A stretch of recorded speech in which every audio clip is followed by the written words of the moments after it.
everyone, welcome back to Treknado. I am Captain Logan. And I'm Brandon. I'm Adam. And today we're changing up the format a little bit. We've been experiencing some growing pains on this show. We had kind of a eureka moment making our last episode when we did the commentary for Death Wish. We had been waiting for episode commentaries to come up for 4 or 5 episodes, and finally we all looked at each other and were like, this is kind of what we want to do in the first place. How can we work that into the Treknado title? Because we really like the Treknado idea. I think this actually it fits better for that whole silly concept in the first place. Treknado Terry's. Yes. There you go. Well, yeah, except we're not actually doing commentaries now. So what we have decided to do, at first we were like, maybe we'll just do commentaries every episode. We're already doing that with Bat Chat. We're almost finished with Marvel Mania. We're doing a lot of commentaries on the channel.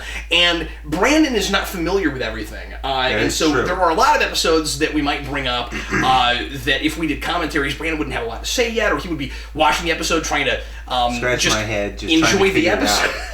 Just trying to enjoy the episode, and Adam and I would kind of dominate. So we decided it would be better to randomize the episodes, put them on the board, and then have a little general discussion after we've watched each of them. So a couple things to note. First of all, some of these, of course, will be two-parters, and when those come up, we'll just watch them both and talk about them. Another thing to mention is several episodes will come up that will also maybe have been covered or will be covered later on Deep Space Babylon 59. And this is a different group, and it will be a very different kind of conversation than what Eric and I are having. So you're going to see some overlap there, but I think ultimately that's okay. And we're going to be watching DS9, just like everything else, completely out of order. So some of those will be challenging because they will be right in the middle of arcs and things. But anyway, so what we have done is we have taken every episode of Star Trek minus Death Wish, because we just did that last time. Yes. And we did that as a commentary, but we don't want to do that again right away. So, maybe at some point we'll put it back in there. Right. But I don't imagine we'll ever get to everything. Yeah. And that's part of why I wanted to do this randomized, so that we would have kind of a nice, fun variety of things to talk about, as opposed to trying to go through every episode of every series, because what are the odds we ever get that finished? So we're going to watch them in this completely randomized order, which I think will be a lot of fun. But as I said, we've taken every episode except for that one, and we have put them all in a bucket, and we have each pulled out some and put them on the board completely at random. And you'll notice that it's pretty random because there is, at the moment, no Enterprise on that board, and very little Voyager. So quite a bit of TOS, quite a bit of DS9, and as I said, and some TNG. Yes. With just a couple of Voyagers. So is what it looks like right now. Those slips of paper that we spent about bad Voyagers. 20 minutes cutting out ahead of time. Yes. Well, you guys longer. I got here late. Yep. Those slips of paper, can we count that as our first craft project? Yeah, and our only craft project. Yeah, our first and only craft. Yeah, that's right. It would have been great if we just waited for that to land on the board. We're like arts and crafts, and then we're reformatting the show. Reformatting it because we don't want to do that ever again.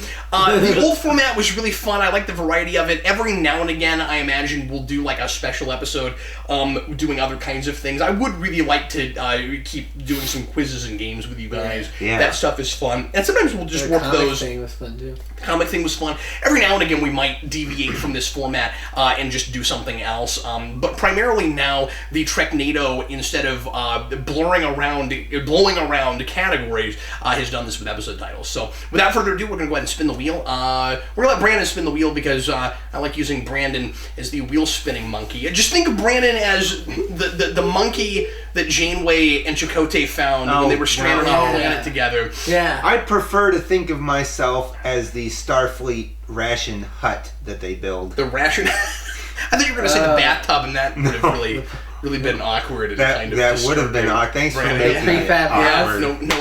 No problem. Yeah. As if the hut's not awkward enough, the bathtub is even more so. Yeah. So Brandon, the prefab hut, is going to spin the wheel now, and here we go. All right, Brandon, you ready to spin the wheel? Yeah. Let's see what we get. Go ahead. He thinks he's going to win money. Oh. Round and round she goes. What are we watching? No. What are we watching? Preemptive Strike.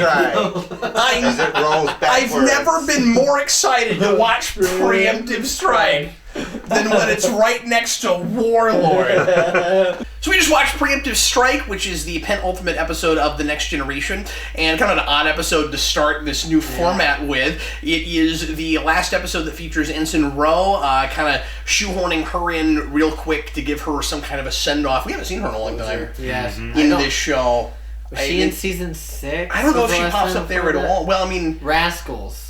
Oh, is that 6? Yeah. Because I knew she was through 5. Yeah. She has quite a few there. Disaster. And but I don't think she was in season 7 at all. Until this episode. Yeah. So what I want to do, let's kind of handle this a little bit differently than we have in the past. I want to go round robin and just kind of do immediate reactions and how you guys feel about this now versus maybe before, if you haven't seen this before. Just kind of I guess we've all seen this episode, but just kind of like we always did in Star Trek Club. Just kind of a quick kind of piece and verdict, and then we can discuss even a little bit more afterwards in more detail. So let's start with Brandon, and just for fun, let's rate on this show. I think that'd be fun. Yeah. We can 0 to 4 scale. We can rate on this show. Go ahead, Brandon. I'm going to give this probably a 2.8. Let's stay with the Rewind scale in 0.5s. Oh, okay. I know in Trek Club we always went farther with the decimal points, but usually when we've rated on the channel before, it's always been 1, 1.5, 2, 2.5. Well, I don't think I've ever really been a part of rating on the channel, so this is new for me. Yeah, no, I know. So, okay, despite the fact that I've been around, I sprung this on you guys, but yeah. No, that's cool. Okay, so we're gonna go. It's a thing we generally do more in written videos, but I thought since we're gonna go with 3. Since we're always 1 to 5. Gonna be doing videos, 1 to 4, but yeah, or 0 to 4.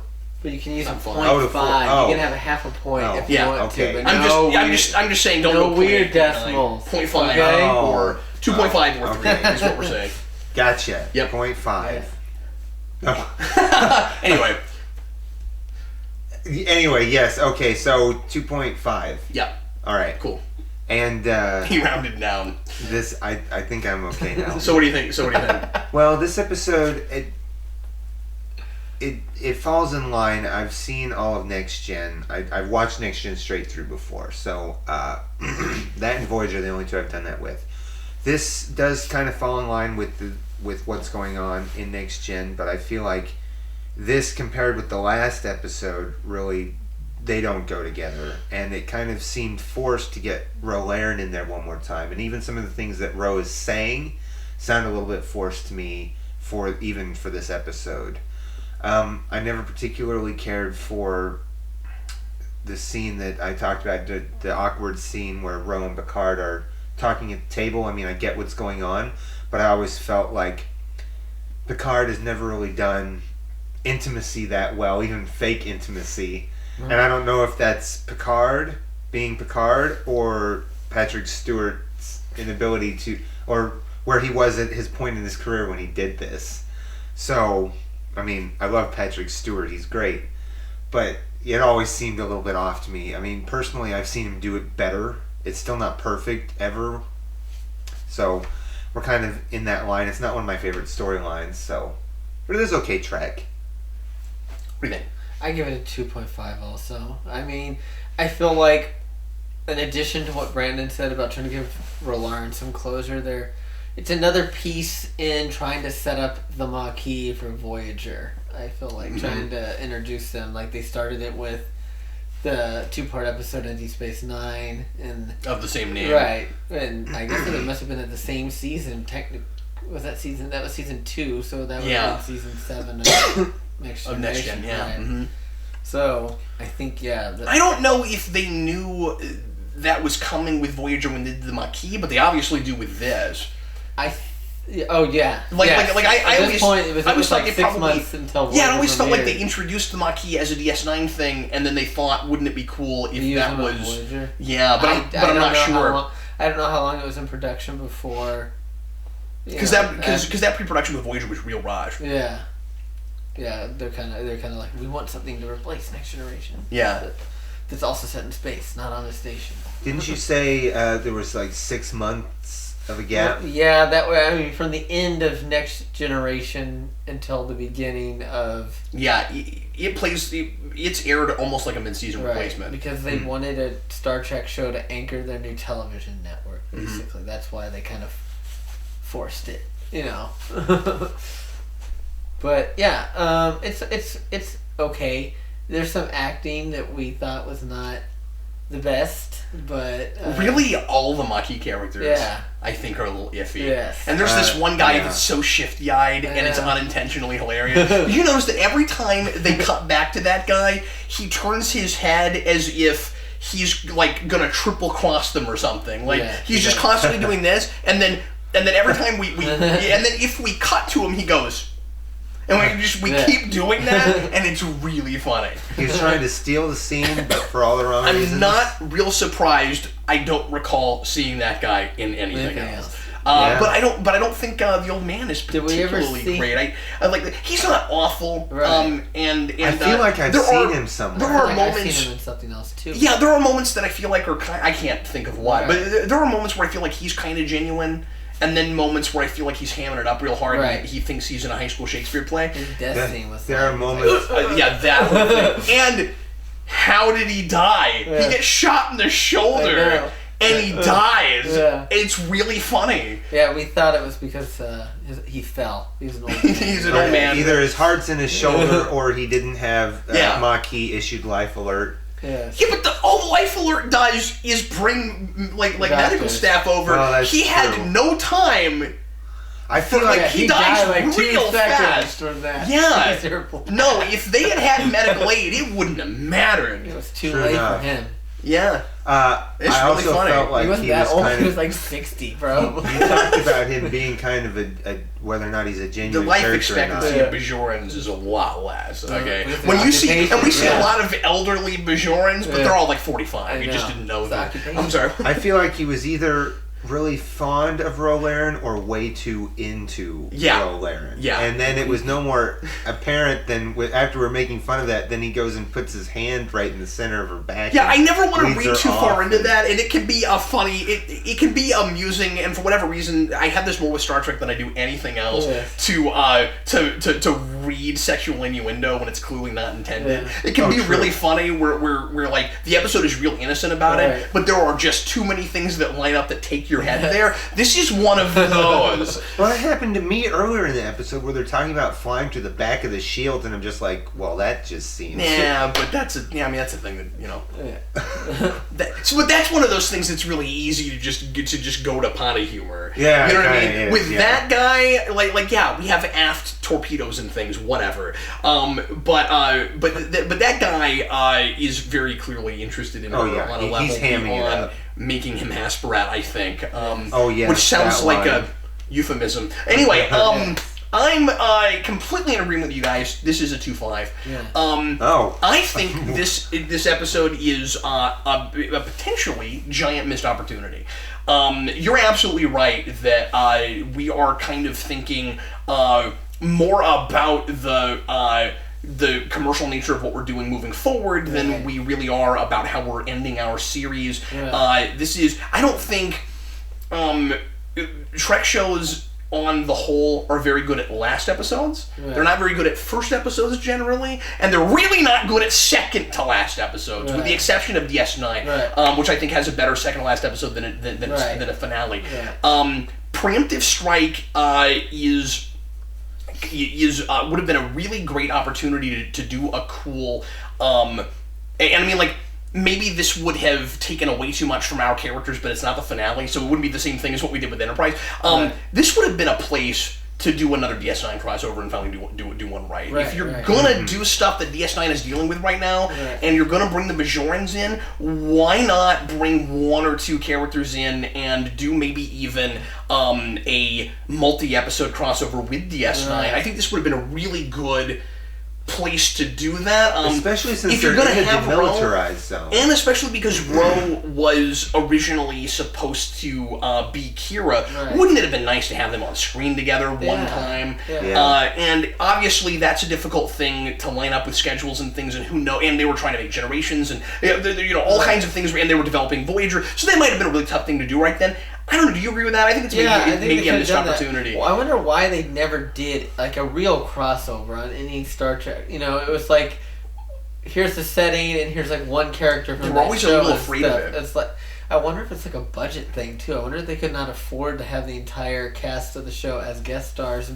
I don't know how that works. There are a lot of shows, that are crossovers, or not crossovers, excuse me, where you have a show and a spinoff that run simultaneously that will do multi-part episodes between the shows. Right. So part 1 happens here, part 2 happens here, and it's an event you're expected to watch both. Like that DC thing on CW. Yeah, but Star Trek we were doesn't doing do that. events like that. Yeah, for some reason. but I kind of wonder why. Because we were doing it just after this. Well, actually, we did this with Xena and Hercules. That's true. Oh yeah, that's what spun off of that. And then we did it. Buffy did stuff. And then we did a lot, once with Buffy and Angel specifically. In first season with the Faith stuff, you have a Faith 2-parter, and then it goes into a Faith 2-parter. Right. But anyway, I don't know. Preemptive Strike really sounds like a title that is leading up to something. Right. Yes. And it's really, you have this, I don't know, it's so not indicative of TNG to have an episode like this to be your second to last episode, where TNG is primarily, obviously, an episodic kind of show.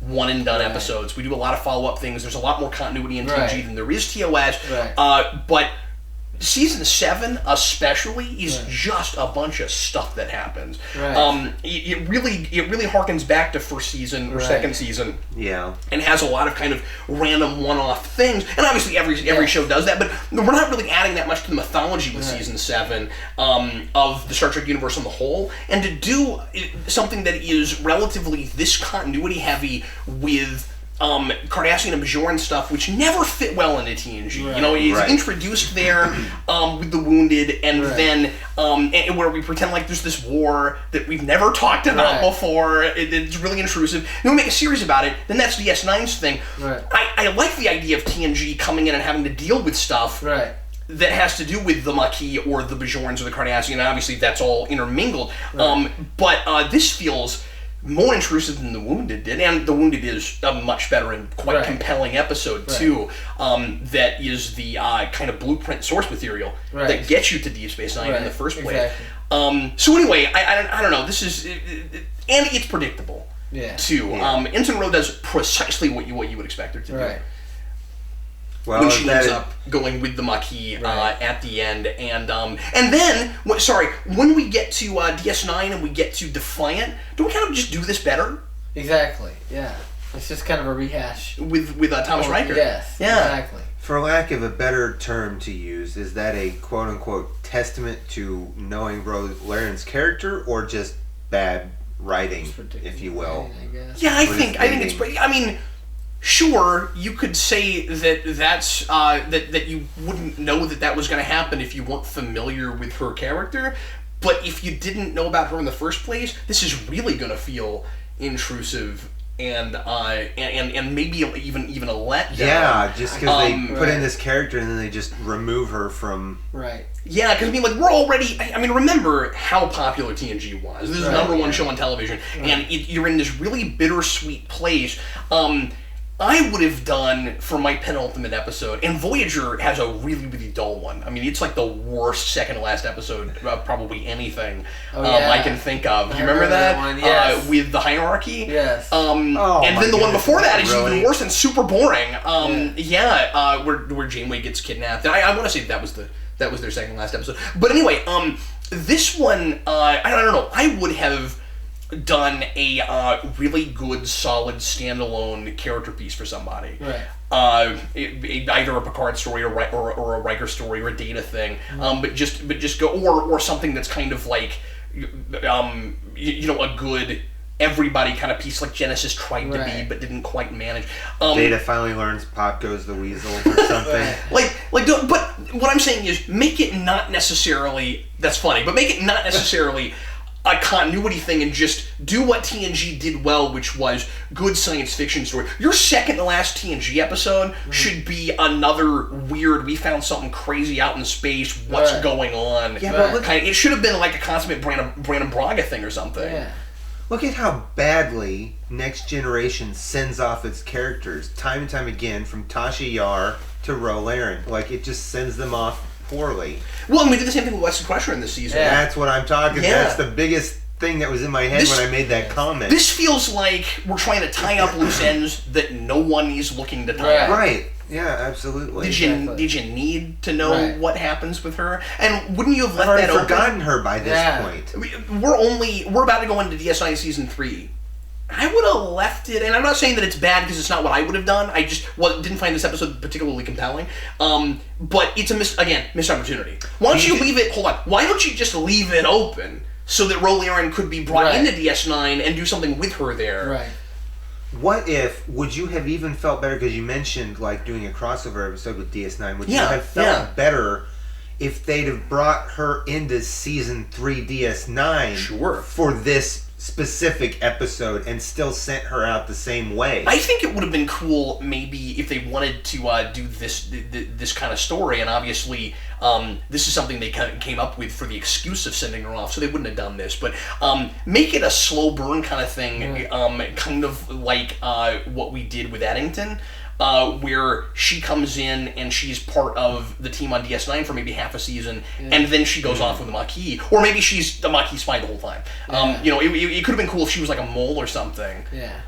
But again, then Thomas Riker ends up being redundant. I don't want to make too much of this, just what could have happened, but anyway. Sure, well, my what other question was another what if. I'm just curious your opinion, if they had gone some way where her leaving for the Maquis had made a bigger impact than what it ultimately did. Maybe that would, like, if she had more sensitive information for the mission, and then her leaving actually put a real kink in what the Federation was trying to do, that might have ultimately made for a more interesting piece as well. Also, you raise a good point, because we also don't see how anybody on the ship feels about this. Right. And she was with them, and remember, nobody liked her when she first came on. No, but they're all welcoming to her when she comes back. Yeah, and then we don't see how anybody feels about that. Because, they've been through some things together. They've literally been through a disaster together. Why, it would have been really nice to have maybe like a Guinan moment. I missed... Right. I was thinking about her too. A Riker moment. Remember, they had that romance in Conundrum. I think the issue. I don't think Whoopi Goldberg was in season 7 at all. Anywhere. Okay, sure. And again, there are things logistically that maybe they couldn't have done, and so I'm not saying it's bad because they didn't bring her in or do those kinds of things. But wonder what she was doing that year. But you have Picard, or you have Riker. I said you do something with Riker. Riker does get a little bit of a... But it doesn't call back remotely to anything about the friendship or relationship they've had. No, it doesn't. But that is probably why they made it him. Right. I imagine. Right. I don't know, but anyway, I don't know. It's just it's poorly conceived. It's not really it's not real thoughtful. How do you feel, switching gears for a second, about Patrick Stewart as a director? Like, do you have any opinion? That's what I was going to ask. I don't. I mean, can you tell when it's him? No, not really. I mean, I have a hard time telling a lot. The directors apart on next, and they all kind of have to adhere to a. Does the show kind of direct itself? Stuff. Yeah. Yeah, I think they're limited on what they're allowed to do and stuff, or what they can. Like, if directing is really bad, you're going to notice it. But if directing's okay or good, it's all going to look like next gen. If people make really strange, counterintuitive choices in camera placement and stuff, then you notice the directing. Every once in a while, there are those directors that do like the real intense, like, face shots back and forth when two characters, like, there's one where Riker and Picard are talking, and you see like the side of Riker and the front of Picard, and then vice versa. Yeah. Stuff like that. Like, when it's real definite, you can see it. But most of the time, it's just next gen. Yeah, there's particular directing. You're right, that you can go back to and kind of notice is like superior directing for this show. You reminded me of the bit. Let me see if I can think of it. Where we have. I know what it is. At the end of Ethics, yes, where you've that's got. What I'm talking Was that what you're talking about? Where you've got Picard and Riker. We got real big close-ups on their faces. It's a cool shot. It's a really cool shot as they're waiting to see if Worf survives his surgery after he gets hit in the back with a bucket. But with a barrel. There's also somewhat similarly the actually this is kind of different, but the thing in Sarek. With how we direct Picard losing it when he gets. Oh, that's another. Real so there are things. Jerker. On the other hand, with Patrick Stewart, Yeah. he did some cool stuff with Phantasm. Exactly, I was just going to say that. Yeah, so... And there were some specific executive decisions he had to make with that to make it as weird and unique as it was. Yes. Anything else you guys want to say about this particular episode? I wonder, this isn't really about this specific episode, sure. but I wonder if Rolaren died when all the Maquis were good point. wiped out. Because all their friends, yeah. Stuff, yeah. Oh boy. Yeah. Huh. I just thought about that. They never followed up on Deep Space Nine or anything. I wonder if there's anything in when that was Trek canon. If there's anything in Trek canon that I don't might think she's suggest. ever mentioned again after this episode. Maybe not, but I wonder what Memory Alpha might have to say about it. But it would have to come from an episode. Right. That's true. See, you may not remember this, but in Voyager, what is it, 5 or 6? Yeah. We find out with when they're able to start talking to Starfleet that that all the Maquis have died, and then we never mention it again. Well, no, they talk about in other shows. Yeah, on Deep Space Nine. Yeah. With Yeah. Eddington. Do they? Oh yeah. Yeah, Okay. they follow up with him, and when he dies, he's gonna rescue he's in jail, and then Cisco. Oh, I didn't know. I didn't occur to me there was a correlation there. I thought. Because they were like the last survivors of the Maquis. Oh, that's right. Okay, Away. Forgive me. Never mind. Yeah, but we don't know about. But we certainly wouldn't know what happened to Ro. Well, for all intents and purposes, with as much as Ro goes back and forth between things, she may have gotten out of the Maquis again. Yeah. Yeah. I think it would have been really cool. Again, I'm just thinking of more interesting hypothetical things, I guess. But it would have been actually kind of neat to have somehow or rather contrived a way to get her and Thomas Riker together. Right. Okay. That just makes perfect sense if you think about it. That would be really interesting. But here's a tongue-in-cheek idea. Let's do shot-for-shot remakes of our episodes we hate the most and change the endings. Well, I mean that'd be great. Yeah. Well, once we have holodecks, we'll all do that. Anything else about this particular episode? I've said my piece. We didn't mention the hilarity of this colony and that it looks like a maze. Yes, it looks like a maze. Yes, and everybody's going through it. Searching for Hasperat. Searching for Hasperat. This is the first our introduction, I think, to Hasperat, unless it's been brought up in DS9 before and I don't know it. But this was just the standard city or little colony set thing that they had with the stairs and the adobe and all that stuff. Oh, that. And they just put a bunch of stuff in like the square to make it look a little different. And that's So. Speaking of sets, the set inside the bar. You said you thought you recognized that. I thought it was from Star Trek 4, The Voyage Home. I gotta look at it closer because I'm not sure where you're getting that from. Well, it's lit similarly. Well, it's just part of it. We do know that they reuse props and sets and things for. Well, yeah, and that's almost certainly a redress of one of the ship sets. Right. But I don't know how you're getting it specifically that. There's lamp. These two screens above the screen. It does look like a potential redress of a Klingon ship set. I'll give you that. You know, when they sit down at the table, Picard and Rolaren, there's this thing above the table, and it's that thing where they're looking at the whales, trying to figure out which whale.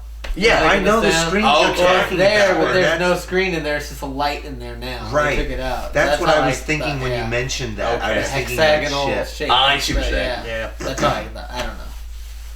Well, folks, thanks a lot for watching. I sure appreciate it. And we will be back with you again real shortly with another Treknado, where we will spin the wheel and talk about another episode for you. And right now, we're going to go put another one on the wheel and find out what our 12th episode is going to be. So, potential for the spin. Yes. So let's go take a look at that, guys. Yes.